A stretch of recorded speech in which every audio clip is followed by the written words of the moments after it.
There is a significant difference between manners and etiquettes. Etiquettes और manners में एक बहुत सिग्निफिकेंट डिफरेंस होता है जो अनचेक्ड होता है, और मैक्सिमम लोग इस बात पर ध्यान नहीं देते कि मैनर्स और एटिकेट्स में डिफरेंस क्या होता है। पहले तो मैं इस वीडियो की शुरुआत में आपको यह बताना चाहूंगा कि what exactly is the difference between manners and etiquettes. See, manners are the set of rules made by society. It is a standard operating procedure. वो एक एसओपी की तरह होता है, एक स्टैंडर्ड ऑपरेटिंग प्रोसीजर होता है जहां पे आपको सोसाइटी ने एक नॉर्म बनाया हुआ है कि किसके साथ आपको कैसे बिहेव करना है। जैसे if some guests happen to come your home, so generally when you open the door you have to feel excited. Oh wow, nice, आपको excited feel करना पड़ेगा। But if you receive your guest with a gloomy face, हाँ बोलो, so that is nothing but a violation of a standard operating procedure. So manner is a set rule. अब generally if I talk about 15 years of age or 16 years of age, the student, the people, the individuals who belong to 15 years, 16 years and above, तो उनको अब manners सिखाने का या सीखने का वक्त चला गया। उनके मैनर्स सीखने का भी वक्त चला गया और मैनर्स सीखने का सिखाने का वक्त चला गया। And if you do not have manners then society will teach you appropriately, right. जहां भी आप स्टैंडर्ड ऑपरेटिंग प्रोसीजर्स तोड़ोगे तो आपको सोसाइटी अपने आप मैनर्स सिखाएगी। But etiquettes are very much important. What does the etiquette mean? See, etiquette वो भी एक सेट रूल है सोसाइटी द्वारा, लेकिन कोई इसके ऊपर उंगली नहीं उठा सकता, बट आपसे घिन जरूर कर सकता है। People start get irritated by your behaviour, people start hating you, people feel awkward about you, people feel that you are ugly human being, but they can't convey.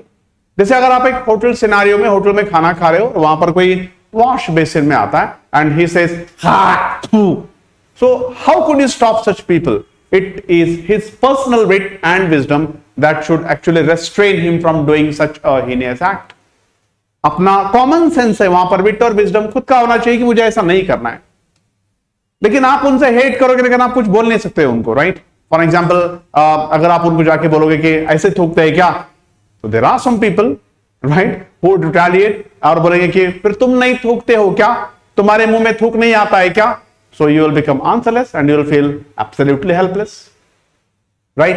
तो मैनर से भी ज्यादा इंपॉर्टेंट होता है एटिकेट्स। जैसे अगर मैं कहीं खड़ा हुआ हूं और मैं अगर ऐसे ऐसे खुजाते ठहरा हूं पब्लिक प्लेस में, इट लुक्स ऑकवर्ड, कोई कुछ बोलेगा नहीं, but they start hitting me, am I right? अगर मैं इनडिस्क्रिमिनेटली थूकता हूं, अगर मेरा माउथ ऑर्डर करता है, अगर मैं गंदा रहता हूं, अगर मैं मेरी हाइजीन की परवाह नहीं करता हूं, तो लोग कौन क्या बोलेगा मुझे? थोड़ी कोई राह चलता आदमी बोलेगा नहा क्या, but he will start hating me. So that is nothing but etiquette. Etiquette एक सोशल नॉर्म है, लेकिन सोसाइटी उसके ऊपर, कोई आपको नहीं बोलेगा तेरे मुंह की बदबू आ रही है, कोई आपको नहीं बोला कि आप गंदे लग रहे हो, कोई आपको जनरली नहीं बोला कि ऐसा क्यों थूक रहे हो, वैसे क्यों वहां पर कर रहे हो, ऐसा कोई नहीं बोलेगा आपको। बट वो आपका पर्सनल विट, आपका पर्सनल विजडम है कि आपको ऐसा नहीं करना चाहिए। कोई आपको कुछ नहीं बोलेगा। आई मीन टू से, हो सकता है कि there may be around 1 or 2% of the people who would raise objection, but apart from that no one raises objection. People hate you yet they do not raise objections, right? Exactly like that. आज हमारा जो episode शुरू हो रहा है, या फिर आज जो मैं आपको पढ़ा रहा हूं, वो है स्टेज एटिकेट्स के बारे में। देखिए, स्टेज के मैनर्स होते हैं कि आप वेल ड्रेस्ड आते हैं, फैंटास्टिक, राइट। आप अपना हेयर स्टाइल बनाकर आते हैं, फैंटास्टिक। आपके आउटलुक्स अच्छे होते हैं, फैंटास्टिक, कोई इश्यूज नहीं है, राइट। वो तो आपके मैनर्स है कि आपको स्टेज पे कैसे आना है। But generally when you come on the stage, आप कंप्लीटली, बहुत सारे लोग मैं देखता हूं कि स्टेज पे जैसे आते हैं तो ब्लैंक हो जाते हैं, राइट। जैसे for example, they will have already prepared a certain data when they sit over there, but and they have organized their data well, they are quite prepared, but as soon as they come on the stage, जैसे वो stage पे आ जाते हैं, completely disperse हो जाते हैं, completely बिखर जाते हैं, उनका कॉन्फिडेंस लेवल कंप्लीटली शैटर हो जाता है, राइट। और फिर आप ऑकवर्ड दिखने शुरू हो जाते हो। फॉर एग्जाम्पल, कोई गुड मॉर्निंग एवरीवन, तो जनरली देखा जाता है कि आपके अंदर एक एलिमेंट ऑफ फियर आ चुका है, आपके अंदर एक एलिमेंट ऑफ हेजिटेशन आ चुका है, और लोगों को पता भी चलता है कि आप नर्वस लग रहे हो, आप थोड़े से, आप में थोड़ी सी एंजाइटी नजर आ रही है, but people can not point upon it, हाँ लोग आपको कुछ अच्छे लोग होंगे तो एनकरेज भी करेंगे, come on man we are with you, don't feel nervous, come on, ऐसा करेंगे। लेकिन क्या हर कोई हमको एनकरेज करेगा? नेवर। हर कोई हमको एनकरेज तो डेफिनेटली नहीं करेगा। तो क्यों ना हम अपने स्टेज एटिकेट्स को सुधार लेते हैं, राइट? सबसे पहले मैं आपको बॉडी लैंग्वेजेस के बारे में तो बताऊंगा ही आगे के एपिसोड्स में, क्योंकि अभी हमारा पहला एपिसोड है, लेकिन आगे के एपिसोड्स में हम बहुत सारे डिटेल्स इसके बारे में देखने वाले। लेकिन सबसे पहले जब आप स्टेज पर आते हो तो आपको कई सारी चीजें का ध्यान रखना पड़ता है। There are various aspects which are to take care of. लेकिन आज हम जिस एस्पेक्ट को ध्यान में रखते हुए बात करें कि एक्चुअली हम शुरू कैसे करते हैं, हाउ एग्जैक्टली वी स्टार्ट, और मैं आपको वर्बल सेशन दे रहा हूं कि वर्बली हमको कैसे शुरू करना है, मैं आपको वो बता रहा हूं सबसे पहले। क्योंकि बॉडी लैंग्वेज है आपके पर्सनालिटी पोजिशनिंग है, आपकी स्टेज पोजिशनिंग है, आपका फियर एलिमिनेशन है, इसके ऊपर मैं एक लंबी बात करूंगा आगे के एपिसोड्स में। Come on, let us start with stage etiquettes, episode number 1।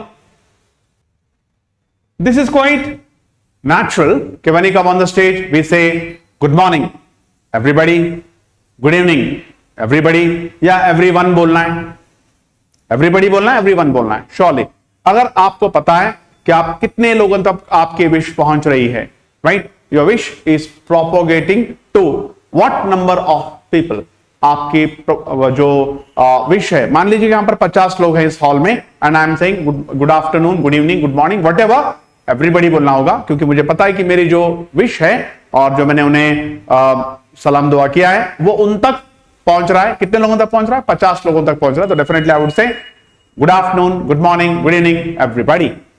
लेकिन मान लीजिए कि ये सेशन मेरा ऑनलाइन जा रहा है and I don't know that how many people have joined, how many individuals have joined this session.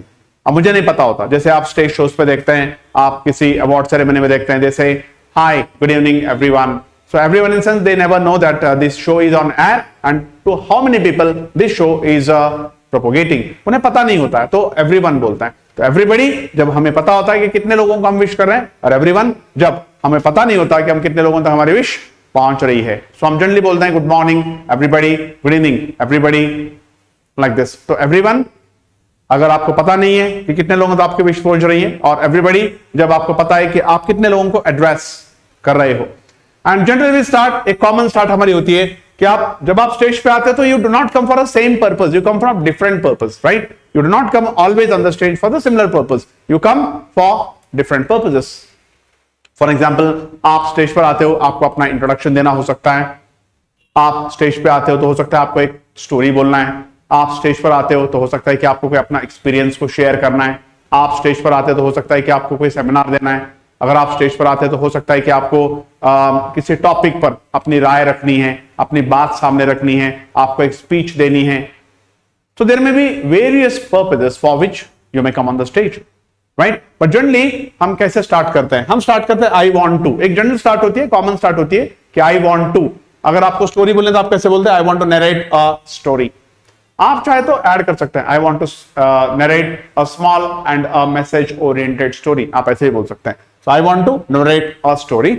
या फिर मान लीजिए अगर आप अपने किसी व्यूज को एक्सप्रेस कर रहे हो, अगर आप अपनी किसी राय को जाहिर कर रहे हो, एक्सप्रेस माई व्यूज ऑन, तो आप टॉपिक लिख लीजिए यहां पर, I want to express my views on climate change, right, population control.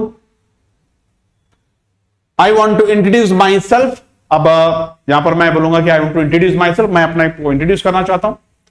I want to share my experience।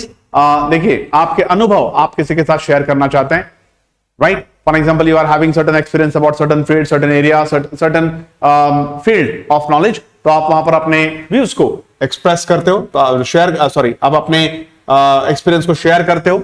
I want to share, right, I want to share my experience. तो आप किसके बारे में आप अपना एक्सपीरियंस शेयर करोगे? I want to share my experience about my recent foreign tour, about my recent project। अब आपका एक्सपीरियंस कैसा रहा उस प्रोजेक्ट के बारे में आप शेयर कर सकते हो उसको। Put forward my views about, आप अपनी राय किसी के सामने रख रहे हो। फॉर एग्जाम्पल, कई सारे लोग स्टेज पे ऑलरेडी आ चुके हैं और अपने अपनी राय रख चुके हैं। There have been several number of people who already come on the stage and they have put forward their views, but you are the one who is supposed to do the similar exercise। आपको भी वही करना है। तो अब 4-5 लोग अगर अपनी राय अगर सामने रख कर गए तो आपको भी रखना है। तो उस वक्त हम क्या बोलते हैं? Put forward my views. अब मैं अपनी राय आपके सामने रख रहा हूं, क्योंकि सब लोगों को यहां पर हक दिया गया है, everyone possess a right, so even I am having the right, so I just want to put forward my views about. अब किस टॉपिक पे आप बोल रहे हैं, आप बोल सकते हैं before you all today. तो मान लीजिए अगर मुझे अपना इंट्रोडक्शन देना तो मैं कैसे बोलूंगा, I want to introduce myself before you all today. मुझे अगर अपनी किसी के सामने अपनी राय रखनी है, so I want to put forward my views about anything, this project, कुछ भी. अगर मान लीजिए कि मुझे एक सेमिनार देना है, I want to express my views on climate change before you all today. तो यहां पर मैंने लिखा है बिफोर यू ऑल टुडे. आपने अक्सर देखा होगा लोगों को बोलते हैं कि in front of you all. In front of लगाना बिल्कुल गलत होगा, क्योंकि इन फ्रंट हम तब लगाते हैं जब हम किसी भी सामने वाली चीज के साथ कम्युनिकेट नहीं कर सकते हैं. जैसे हम बोलते हैं कि I am standing in front of bus stand, तो क्या बस स्टैंड से बात करेंगे हम? बट जब हम लोगों के सामने आते हैं, when we are before the audience, जब हम लोगों के सामने हैं यहाँ पे, तो लोगों के सामने बात करें तो लोग तो कम्युनिकेट करेंगे हमारे साथ, हमारी बात सुन रहे हैं, समझ रहे हैं. सो हमें बोलना पड़ता है कि I stand before you, not I stand in front of you. ये कॉमन गलती है, मत कीजिए. Before you all today. अब आई वॉन्ट टू, जब भी आप आओगे हमेशा आई वॉन्ट टू बोलोगे, तो लोगों को लगने लगेगा, people would interpret that you are having a very minimum vocabulary, you have a restricted vocabulary, you are having a confined knowledge about stage etiquette. तो आपके स्टेज एटिकेट्स को आप नेक्स्ट लेवल पर लेकर जा सकते हैं. आप इस्तेमाल कर सकते हैं आई वॉन्ट टू. अब इसमें से आपको क्या करना है कीजिए. Next, I would like to, आपको मैं इतना ही चेंज करना है. I would like to narrate a story. I would like to express my views on. I would like to introduce myself. I would like to share my experience. I would like to put forward my views about. Right? इसके अलावा आप बोल सकते हैं may I have the pleasure and balance too. अब यहाँ पर pleasure का मतलब होता है कि एक सौभाग्य, एक खुशी का प्रमाण होता है pleasure में, और balance का मतलब होता है कि मैं अपने आप को काफी डेकोरेटेड महसूस कर रहा हूं. मुझे ऐसा लग रहा है जैसे मैं बहुत विशिष्ट आदमी हूं, मैं एक बहुत विशेष आदमी हूं. आपने मुझे मौका देकर ऐसा महसूस करवाया है. You have given me an opportunity, you have made me to feel that I am special. That is called as balance. Window balance भी होते हैं जो विंडो की शोभा बढ़ाते हैं. आपको पता होगा कि ऐसे बूटे बूटे ऐसे नीचे पर्दों को होते हैं, उसको भी बैलेंस बोला जाता है. तो you are feeling that it is your balance, like you have been decorated, you have been given a special pleasure. तो उसको हम बोलते हैं बैलेंस. मैं have the pleasure and balance to. I feel extremely glad का मतलब होता है खुश. एक्सट्रीमली काफी, एक्साइटेड आप काफी उत्साहित महसूस कर रहे हैं, खुश और उत्साहित महसूस कर रहे हैं. I take immense pleasure and honour to. Pleasure, मुझे अति सौभाग्य महसूस हो रहा है और मुझे गर्व की अनुभूति हो रही है. तो आप इसको ले सकते हैं. It imparts me a great sense of honour and privilege. Privilege का मतलब होता है क्योंकि स्पेशल राइट्स आपको दिए गए, कोई स्पेशल ऑनर आपको दिया गया है, तो आप क्या बोलते हैं, privilege. It imparts me, imparts in the sense अदा करना, जो मुझे ऐसी अनुभूति करवाता है. राइट? मुझे एक बहुत ही गर्व की अनुभूति करवाता है. ये क्षण मुझे बहुत गर्व की अनुभूति करवाता है और मुझे एक ऐसा लग रहा है जैसे मुझे कोई स्पेशल प्रिविलेज दिया गया है. It feels with utter Joy. ये क्षण मुझे एक उत्साह से भर देता है, एक खुशी और प्रफुल्लता से भर देता है. और एक्सुबरेंस का मतलब ये होता है प्रफुल्लता.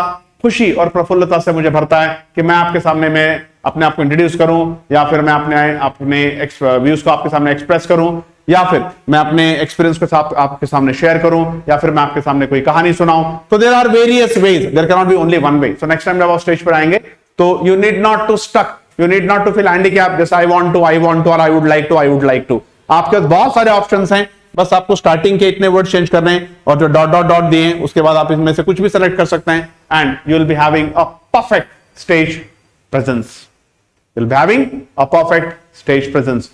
वीडियो को लाइक कीजिए, शेयर कीजिए, और ये एक बहुत काम की चीज है. And I hope that this particular video will be shared, like, and also our channel will be subscribed even better and even further. Thank you very much.